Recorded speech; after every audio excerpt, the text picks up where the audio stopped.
জুলাই আগস্টের গণ অভ্যুত্থানের সময় গণহত্যার ঘটনায় শেখ হাসিনা সহ জড়িতদের গুরুত্বপূর্ণ কল রেকর্ড হাতে পেয়েছে আন্তর্জাতিক অপরাধ ট্রাইব্যুনালের প্রসিকিউশন। একই সঙ্গে গুমের ঘটনায় গুরুত্বপূর্ণ তথ্য প্রমাণও মিলেছে। তবে ট্রাইব্যুনালকে তথ্য প্রদানে বিভিন্ন সংস্থার বিরুদ্ধে অসহযোগিতার অভিযোগ করেছে প্রসিকিউটররা। সোমবার আন্তর্জাতিক অপরাধ ট্রাইব্যুনালে গণহত্যার গুরুত্বপূর্ণ কল রেকর্ড ও গুমের তথ্য প্রমাণ পাওয়ার কথা জানিয়েছেন প্রসিকিউশন টিম।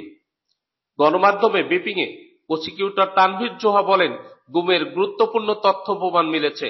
হত্যাকাণ্ডের আলামত গায়েব করতে সব ধরনের আয়োজন করা হয়েছিল।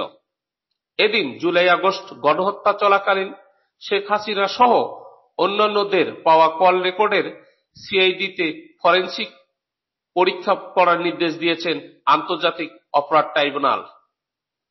সোমবার ট্রাইব্যুনালের চেয়ারম্যান বিচারপতি মোহাম্মদ গোলাম মর্তুজা মজুমদারের নেতৃত্বাধীন ট্রাইব্যুনাল এই আদেশ দেন। এ বিষয়ে প্রসিকিউটর বি এম সুলতান মাহমুদ সাংবাদিকদের বলেন, অনলাইন প্ল্যাটফর্ম ও বিভিন্ন উৎস থেকে পাওয়া জুলাই আগস্ট গণহত্যার সময় শেখ হাসিনা সহ জড়িতদের গুরুত্বপূর্ণ কল রেকর্ডের সত্যতা যাচাইয়ের জন্য ফরেনসিক পরীক্ষার অনুমতি দিয়েছে ট্রাইব্যুনাল।